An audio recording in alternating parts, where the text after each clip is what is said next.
Imagine you wake up one morning and your country's entire bank account is gone. Not hacked, not robbed at gunpoint, not a glitch in the system.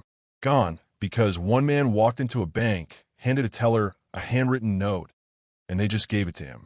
We're talking about nearly $1 billion. Cash, packed into bags, loaded onto trucks, driven away into the night. And the man who ordered it? He was a sitting president.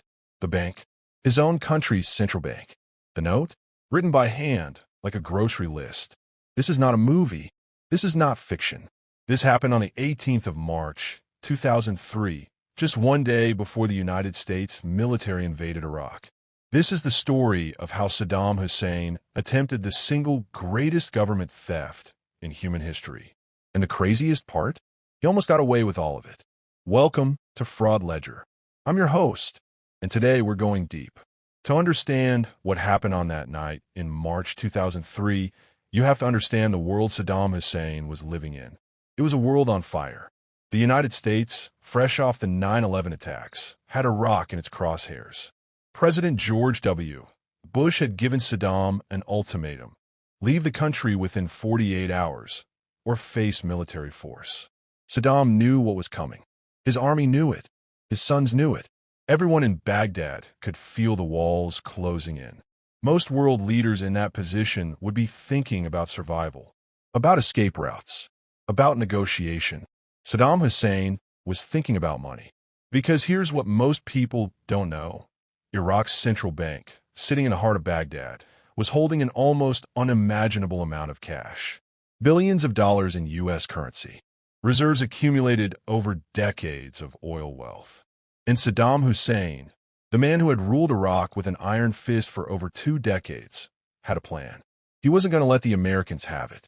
March 18, 2003, one day before the invasion, Saddam Hussein calls for his son, Qusay Hussein, the younger of his 2 sons, the one he trusted most, the one who ran Iraq's secret police, a man feared even by the people who served him.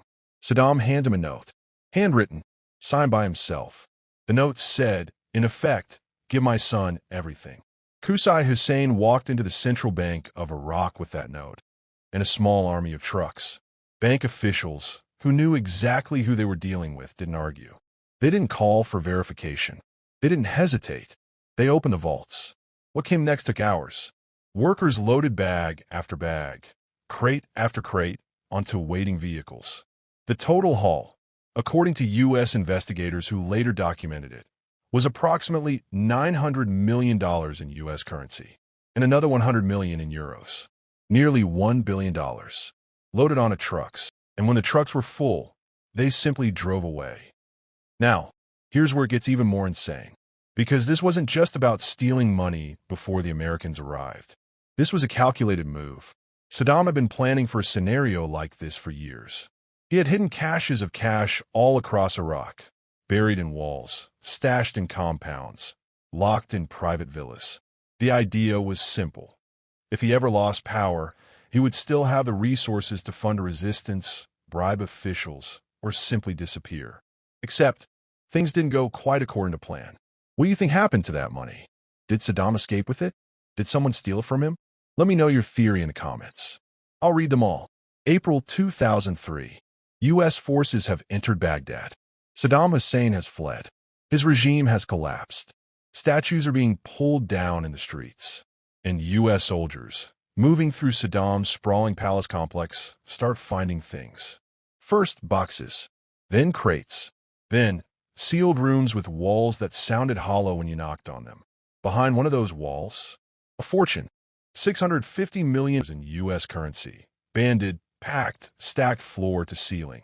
Hidden inside the walls of Saddam Hussein's palace. Investigators from the U.S. Treasury, the FBI, and coalition forces began piecing together what had happened. They interviewed central bank officials. They traced the trucks. They documented everything. And what they found confirmed the full picture. Saddam had ordered the withdrawal. Qusay had carried it out. The money had been split, some hidden in the palace, some distributed to Saddam's inner circle, some sent abroad through a network of front companies and loyal intermediaries. $650 million was recovered, but that still left a gap. Over $250 million, $250 million, was simply never found. Gone. Vanished. Into the chaos of a country at war. Some investigators believe the money ended up funding the Iraqi insurgency that followed the invasion. Others believed it was smuggled out of the country through Syria and Lebanon. Others believed it was buried, literally buried, somewhere in the Iraqi desert, waiting to be found. To this day, no one knows for certain.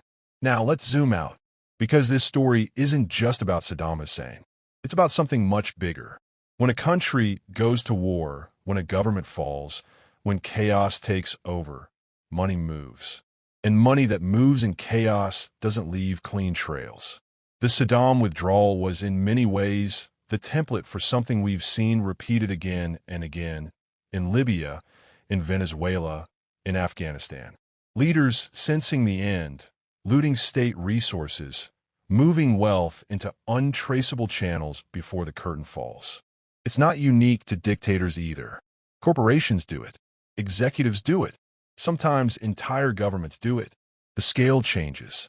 The method changes. But the instinct to grab what you can before someone takes it from you, that instinct is ancient.